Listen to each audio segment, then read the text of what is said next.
I tell you, folks, AP sued. Now it's 10 years ago and got all the internal minutes of the meetings between the big 10 oil companies, how they said there's too much oil, we're going to promote peak oil, we're going to tell the school kids and everybody there's no oil, we're going to fund the environmental movement to brainwash people about this, and we're going to buy up the independent refineries and shut them down, and we're going to restrict oil that way. And the Pentagon comes out last week and says there's no more oil, and within 2 years you're all going to be paying $7 a gallon. Water. There's more water than ever. There's all these ways to get water, even in areas like Southern California. But they tell you, even in areas of washing water like England, oh, you're going to pay double, triple, quadruple now. There's no water. When England has more water than any other island nation. I mean, it's just the giant aquifers everywhere, incredible precipitation, huge reservoirs, and it's just scams. And here in Austin, they just say, hey, we are going to give you a $2.6 billion, this is Austin Energy, tax over the next 3 years on your natural gas and power. That's more than all the taxes every year combined. Just one new tax bigger than everything combined. And it's for the earth and for the children, and just shut up. We're going to do it. We're lawless scum. And who do they pay the money to? The banks. And the city of Austin has taken almost all the pension funds and invested it in the derivatives. And now the bankers have come to them and said, you better raise a bunch of taxes because there's going to be no money. And they go and do, I mean, it's just, we have to get out of bed with these crooks. You're like, well, I'm not working with the crooks. Well, neither am I. But we're still in bed with them. We still live in a country that absolute criminal scum run. And they've already committed millions of crimes, so why not commit 10 million more? Why not just steal everything? They've already stolen everything that wasn't nailed down. Now they're in there with crowbars, stealing what is nailed down. They've taken the kitchen sink. They're pulling the tile up. They're pulling the drapes out. They're now bulldozing the building for timber. And we're in here with it collapsing, going, hey, don't enslave us. And they're saying, shut up, terrorist. You're planning to stage terror attacks. We're like, excuse me? We're just pointing out your crime. Shut up, terrorist. The police are going to come arrest you. And we're what? We are now into the fourth and final hour. Thank you so much for joining us. Coming up, the rhetoric isn't just rhetoric now coming out of the ADL and Southern Property Law Center. It is authoritarian. It is tyrannical. It is despotic. It is the antithesis of a free society. They are calling for law enforcement to be used against the entire patriot movement. Southern Property Law Center going after Ron Paul. It is just incredible. That is coming up. Also, Dick Morris, Bill Clinton presidency, orchestrated the 93 Waco, Texas tragedy. That is coming up at the bottom of the hour. And the big banking takeover. You think the bailout of a year and a half ago was bad. You ain't seen nothing yet.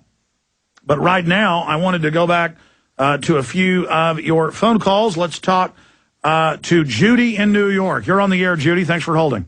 Hi, I have a couple questions. I'm very happy to talk to you. I've listened to you for a long time. One of them is Ted Kaczynski, or the Unabomber.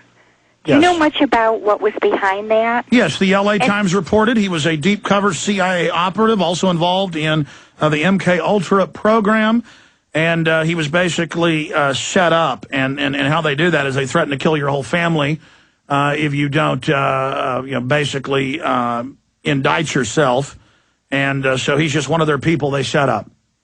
The reason I'm asking is because his brother is, I'm going to go hear his brother talk tonight, and his brother apparently does not know any of this, and his brother has suffered a lot. I heard his brother turned him in.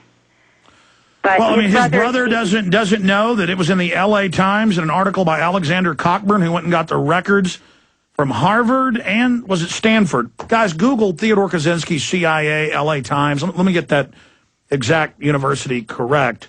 But no, he was in the CIA, and he was in the MK Ultra program as a volunteer, and that has been in major newspapers. Okay. That was in the L.A. Times, one of the publications. But go ahead, ma'am. Well, I'll tell his brother that information, and it sounded like he didn't know it, according to the newspaper article, but I'll tell him that. The other thing is they're trying to take over, the mayor's trying to take over the school districts, the city school districts. Is there an agenda behind that? Yeah, they put in government schooling that's designed to dumb the kids down. They always give it more and more money. And then they purely federalize it now with federal standards in No Child Left Behind. And so the process of the type of education where the government will decide what you're going to be when you grow up. And they're going to incentivize it where they give you the money if you do what you're told and become what they tell you to be with incentives for tuition. Okay. They're also turning many public schools into military academies. So you know, we're going the way Russia was 60 years ago, and Russia's going in the opposite direction. Right now, they're just doing it with city school district. They're not doing it with suburban schools. Do you think it'll change? Because they're doing it. New York City has it, Boston has it, and they're trying to do it with Rochester City schools. Yeah, I know Chicago's doing it as well, and Bill Gates and Warren Buffett are involved in some of the private funding of that as well, and that's just so they can take over education and make it even worse. Okay. Okay, and the last thing, Anderson Cooper was on last night on CNN, and they were talking about the Barry Soetoro not being born in the United States, and they were laughing at it. They said people are crazy. They were just all laughing at it. The two guests he had on, plus Anderson Cooper, they were making a joke out of it. Well, that's what the Nazis would do in 37, 38, and 39. People would say, they're arresting people, they're disappearing. They'd go on the radio, and the Nazis would laugh. And Poland said, the Germans are massing troops, they may invade us. And even 1 week before, the German radio and newsreels, people would watch TV pretty much in the theaters. They didn't have television then. Well, the Nazis actually by then had public TVs. They had some in public areas they were broadcasting on, but mainly newsreels, and they would laugh. Oh, they say there's a world government. The banks are robbing us. They say there's police brutality. Tell me another one.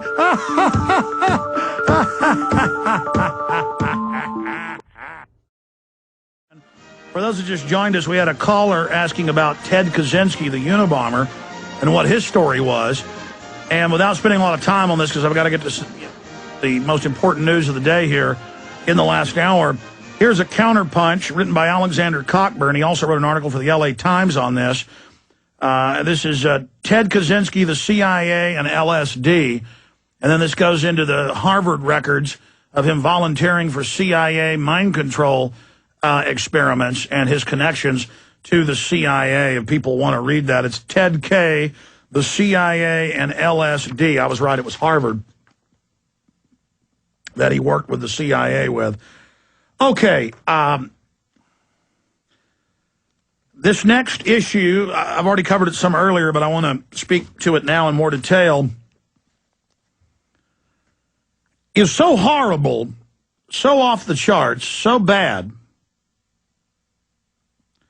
that I don't even know what to say, really. I mean, I hate to get into something like this without covering it all. I mean, playing the clips off MSNBC where they're saying it's sedition to criticize the government, we should be arrested. That was said by a CFR member on Monday. We played that yesterday. Clips on Face the Nation saying that alternative blogging is a form of terrorism. We played that yesterday. Michael Savage going further than he's ever gone, saying the government is going to stage terror attacks. Again, he did that Monday, so it's good that some big talk show hosts are seeing what this is, a setup. Bill Clinton last Friday saying that, if the Tea Parties don't stop their rhetoric saying the government's corrupt and tyrannical, it's going to cause another Oklahoma City. And, gee, I hope that doesn't have to happen to shut you up. These are very thinly veiled threats. And then you have the Black Congressional Caucus caught going out in the Tea Parties, trying to start fights, claiming they were spit on and called the N-word, and it was all a lie from all the camera angles. And you've got Democratic Party operatives caught going out with Nazi signs all over the country at Tea Parties. We told you about that a month ago. It finally broke in the Associated Press last week and is now a big national news story. And I've heard most of the big conservative talk show hosts talk about it finally, because this is very dangerous. And then 2 days ago, we read the new Southern Poverty Law Center report. You know, they're not going after the Ku Klux Klan of the Aryan nations these days, which in most cases it's come out they're federal operatives. 2 months ago it came out in court that Hal Turner was an FBI agent, not operative agent, running, you know, all these hate sites and calling, you know, for judges to be killed and saying that, you know, I'm a Jewish agent and all this stuff.